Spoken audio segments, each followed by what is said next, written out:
The following program is brought to you by Arlington Community Media, where we tell your story.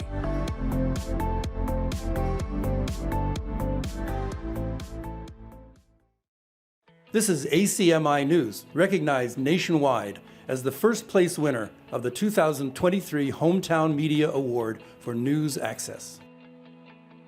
Arlington played host to an unexpected guest this week. A black bear wandered through these parts, first right outside ACMi, then west to the Lexington line, and southwest to Wilson Farm.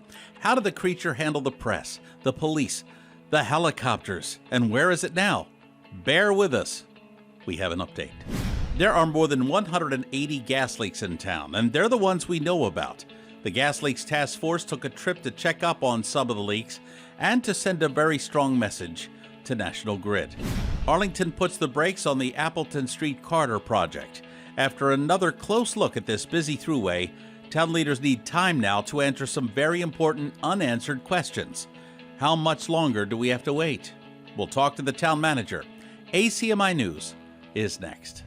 From McLennan Park to Spy Pond, from Poets Corner to the Mystic River, we have Arlington covered, giving you stories that count from people who care. Reliable, trustworthy, dependable. This is the nationwide award-winning ACMi News. We had some excitement in these parts on Monday, June 12th. That's when a black bear wandered into town and made things interesting. Hello, I'm Ben Lau. And I'm Paul Werlin. Glad you could join us. It all began in the early morning hours of Monday when the bear was spotted right outside our studio. Arlington and Lexington law enforcement joined Massachusetts Environmental Police in an attempt to locate the bear. Police say there were no reports of the creature showing aggressive behavior, and residents were asked to be aware of their surroundings. ACMi News Director Jeff Barn picks up the story from there. This is the bear that got things going for Arlington's work week. While Arlington and environmental police tried catching the frightened creature, Arlington Public Schools delayed the start of classes by 1 hour on Monday, June the 12th. Arlington police got word that the black bear was not far from our Studio A, right here at Park Avenue, in the early morning hours. That's when Boston television news crews arrived by land and by air. It was around this time police were told the bear hightailed it west toward the Arlington-Lexington line, and that's where we caught up with Arlington's police captain, Richard Flynn. Busy morning, Jeff. So we got a couple of reports earlier this morning of a bear that was sighted in the community sometime after 6 o'clock and then a little after 7 o'clock this morning. We took our precautions. Schools went on a 1 hour delay. We had officers in the area of all of our schools, plus our animal control officer and our partners from the environmental police were up in the area.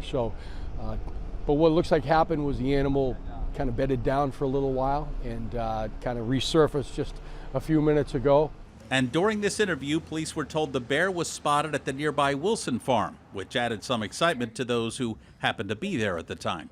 The bear ran right down here through the field, like past a couple of other Wilson people, and ran right down here up into the parking lot.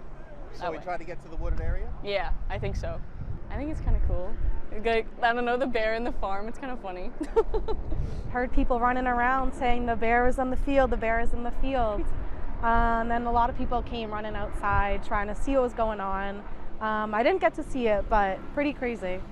Environmentalists will tell you a creature like this is much more scared of us than we are of it. Still, town leaders say residents should stay indoors until further information is available, and that anyone who sees this bear, or any bear for that matter, is urged to contact police immediately.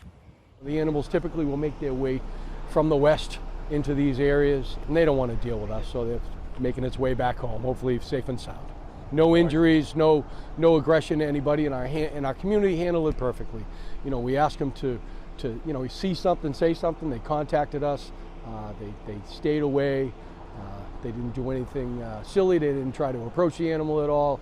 They called us, and sounds like it's going to be a good ending to a story. So where's this bear now? As of this broadcast, the last bear sighting was Lexington, just beyond the border of Arlington in the vicinity of Wilson Farm. ACMi News got an update from Arlington's Animal Control Officer, Courtney Wilson. So the last that we heard, I spoke with Lexington this morning and the environmental police, that it was the last sighting was in Lexington. So we are hoping it just continues to move on until it finds somewhere to settle. So I guess the best case scenario is if it could go on its own, go west and, and go back to where it obviously is more comfortable. Yeah, more comfortable and somewhere for it to settle. Obviously, this is high traffic, so it's not a great area for the bear to hang out in. And if someone sees a bear, Courtney, what should they do? Don't ever approach the bear. Keep a safe distance. If you're in your house, then definitely stay in your house and just let it go on its way. If you're at a far enough distance and you want to almost haze the bear, get pots and pans and bang it and have it go on its way. Yeah. But don't feed it. Don't feed it because we don't want it to settle here. So bring in your bird feeders. Don't leave around trash, and because like I said, there's food and sources of food for it. It will stay, and we don't want that. We want it to keep going. Black bears can travel great distances rather quickly. On Sunday, June 11th, a black bear was spotted in the area of Newton Highlands, and according to environmental police, it's the same bear that came through Arlington the next day. If you see this bear or any bear, you're asked to call police immediately at 781-643-1212. Again, the number for Arlington Police is 781-643-1212. If you drive, walk, or bicycle in the area of the Mass Ave Appleton Street intersection, you'll have to pack your patience for at least the next few months, maybe longer. After the Select Board and Planning Department recently took a closer look at the Mass Ave Appleton Corridor Project, some questions arose on how to best serve Arlington moving forward. ACMi's James Milan recently spoke to Town Manager Sandy Pooler about the delay. Yeah, I think as the Select Board and the Planning Department looked at the layout of the Appleton Mass Ave intersection, they had some ongoing questions about both the number of parking spaces there, the safety of that area for bicyclists and pedestrians, and with the new 40B project, the MIRAC project being built, questions arose about ingress and egress from that project onto Mass Ave and the coordination with having traffic signals there. So after a lot of discussion, it was decided it'd be best to wait another year to apply to the state for the MassWorks grant that would fund reconstruction of that whole area.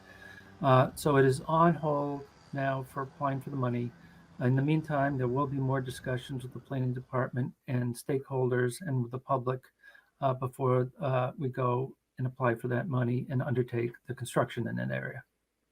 To learn more about the project, just go to the town website, arlingtonma.gov/projects.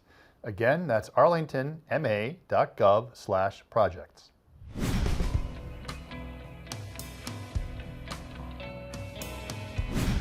The problem with gas leaks throughout Arlington, sadly, is nothing new. Depending on weather conditions, there are some Arlington residents who have to close their windows because the smell is simply unbelievable. Which is why on Thursday, June 8th, the Arlington Gas Leaks Task Force gathered at the Community Center at 27 Maple Street for a 2-hour town-wide tour. The task force has long said that National Grid has been reluctant at best to fix what desperately needs fixing. Here's ACMi News Director Jeff Barn. We're literally standing room only. Members of the Arlington Gas Leaks Task Force, town and state leaders gathered at the community center to take a 2-hour field trip. They hopped aboard the bus to go where the gas leaks are: Russell Street, Joyce Road, Spring Road, and Jason Street. They aim to field test National Grid's claims about so-called gas leak repairs and to demonstrate that National Grid, in their words, is not doing what is needed to ensure the safety of Arlington's residents. So we dealt with National Grid for 7 years in terms of trying to get negotiations together for more attention and faster repairs and so forth. For leaks in specific, our Gas Leaks Task Force was formed 7 years ago, back in 2016, and we saw little to no progress over the course of more than half a decade. We have these so-called SEIs, significant environmental impact leaks. Those are defined as a leak that can be measured to extend at least 2,000 square feet from the point of the leak. And We had 14 a year ago, we have 20 now. It's no secret that gas leaks like this one at 22 Sutherland Street in the Heights pose a risk to public health and safety. Leak gas can accumulate in underground spaces such as electric and sewer structures and manholes.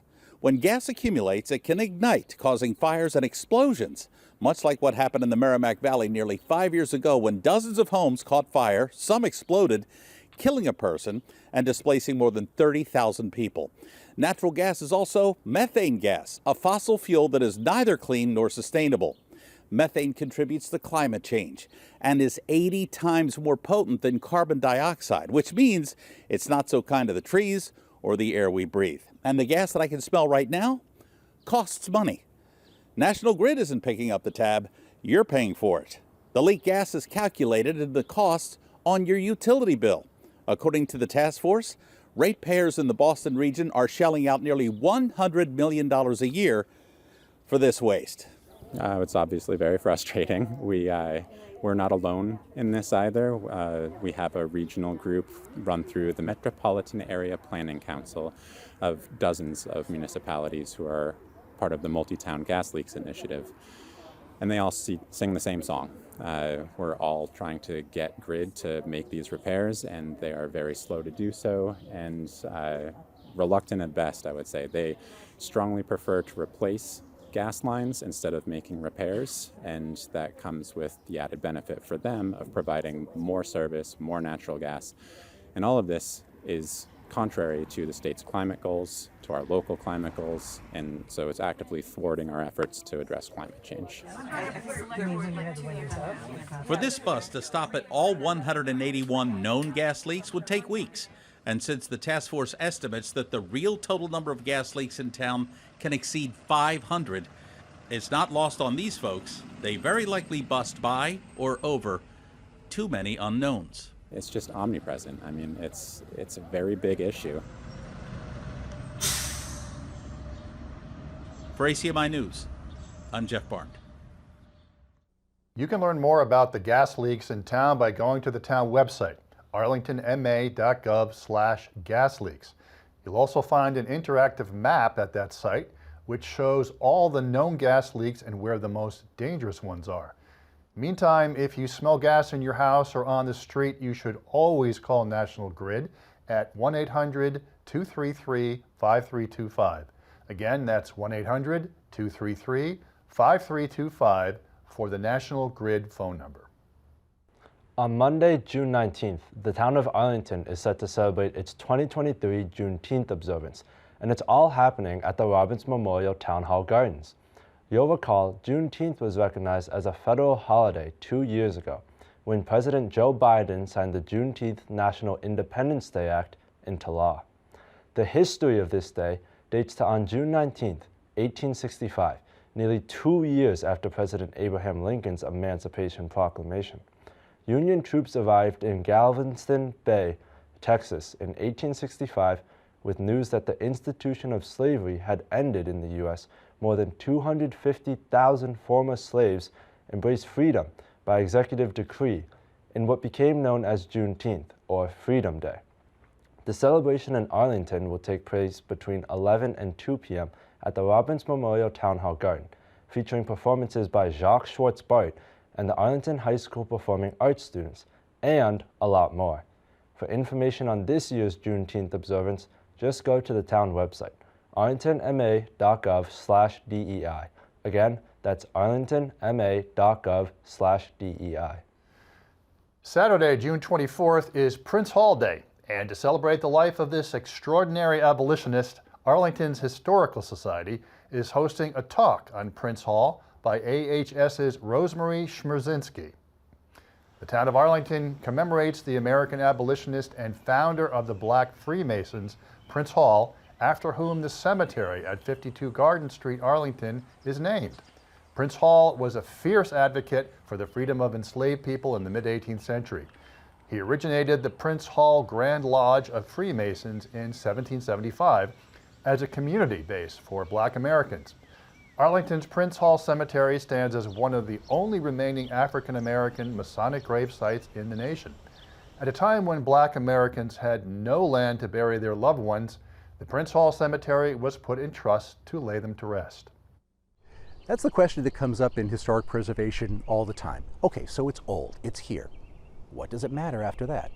Well, several things. It's connected to someone whose story really hasn't been told and could be told. Someone who was a famous member of the free Black community in Boston at a time well before we think of so many other leaders of the Boston Black community in the 19th century. He was a century before that. It represents the continuing presence of Freemasonry, and especially Prince Hall Freemasonry, which they say, according to their own literature, is the oldest and the largest organization devoted to Black membership in America, all the way back to 1775, when the lodge was first gathered, even before they had their charter. So this is our connection to Black history of 250 years ago. After Hall's passing in 1807, the lodge was almost erased from history until Arlington's Historical Society rediscovered it with the help of the Prince Hall Masonic Lodge in Dorchester. It's now revitalized as the Prince Hall Arlington Cemetery Association and was added to the National Register of Historic Places in 1998. The Prince Hall Forum takes place at 7 p.m. at the Arlington Masonic Temple at 19 Academy Street. As we celebrate Pride Month, Arlington is gearing up for its 2023 Pride Celebration festivities.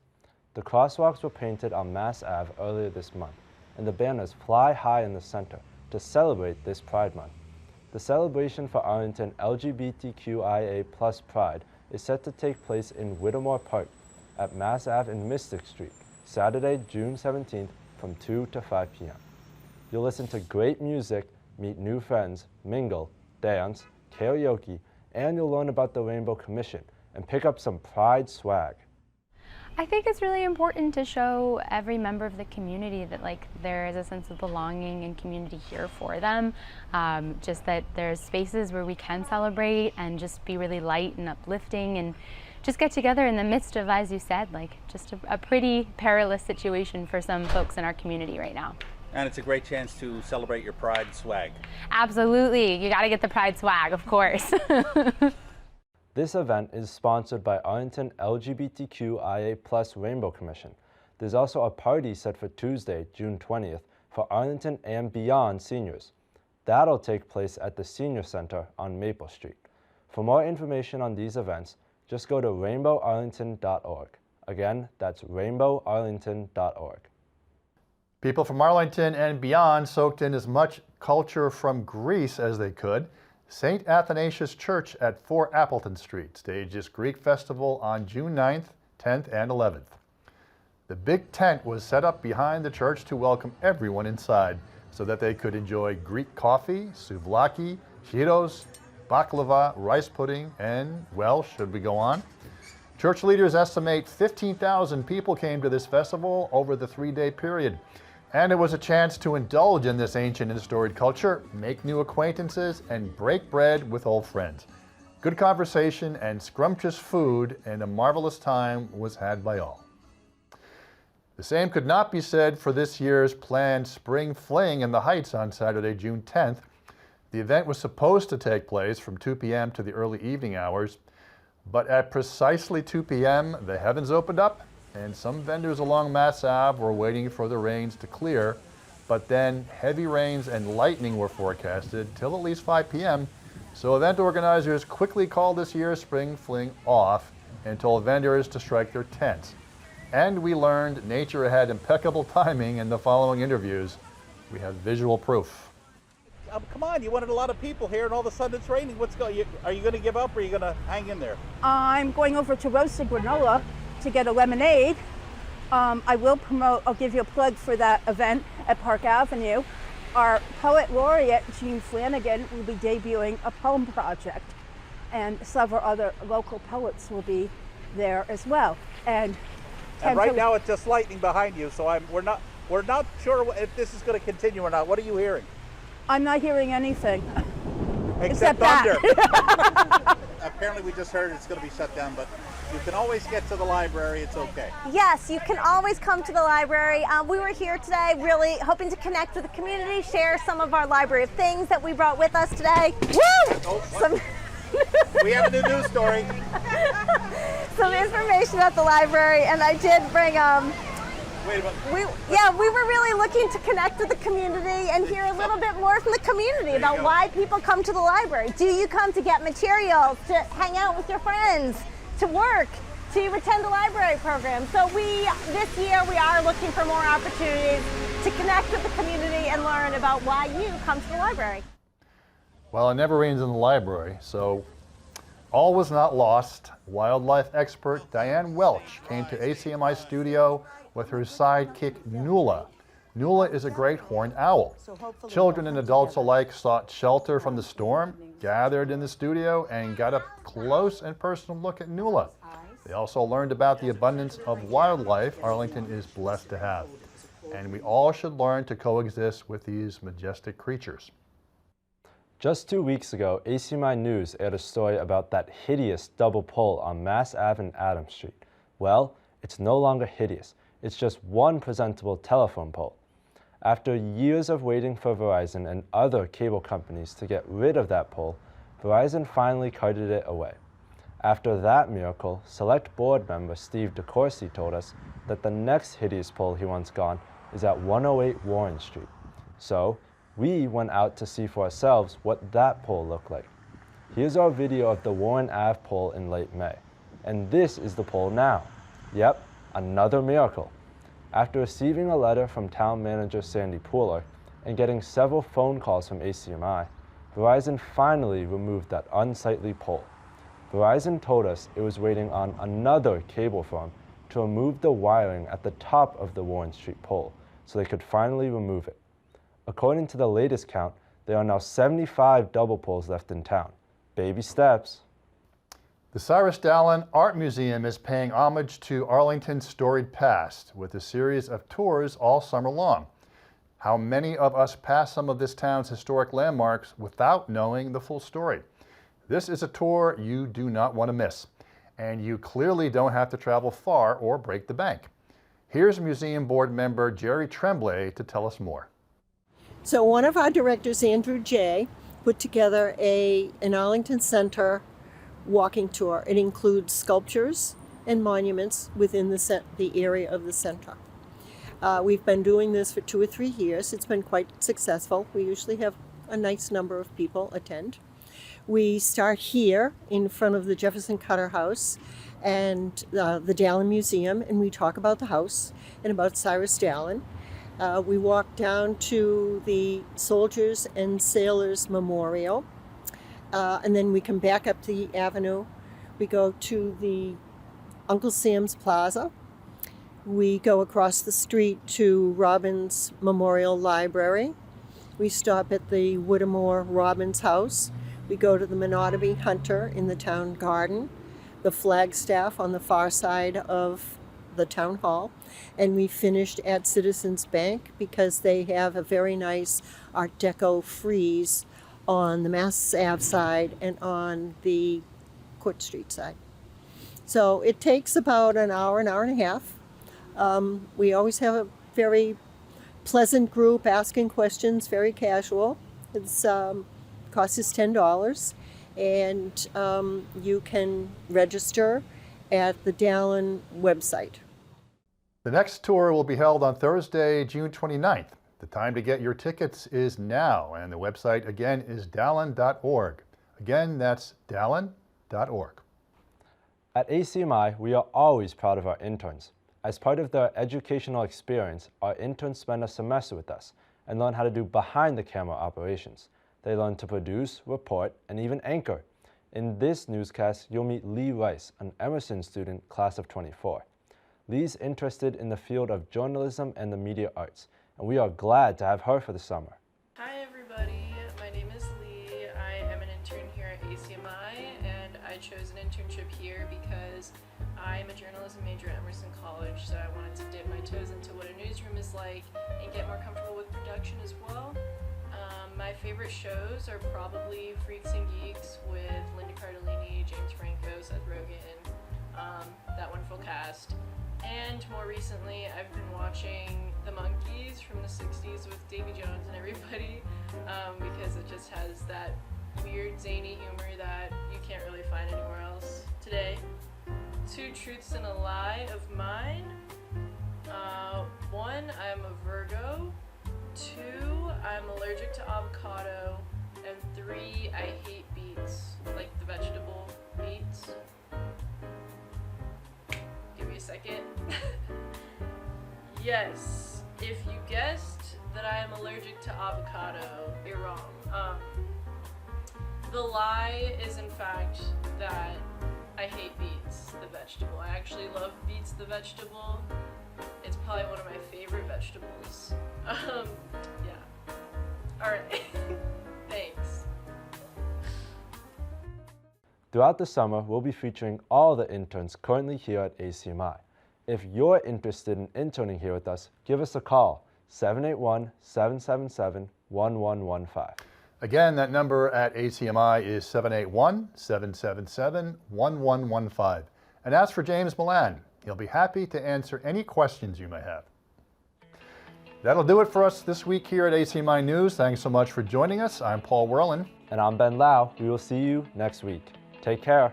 You can always check out our latest segments and newscasts on the web at acmi.tv/news. And don't forget to like us on Facebook and follow us on Twitter and Instagram at ACMi News.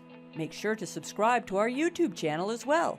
You'll find us at youtube.com/ACMi News. If you have any news tips for us or wish to become a citizen journalist, we'd love to hear from you.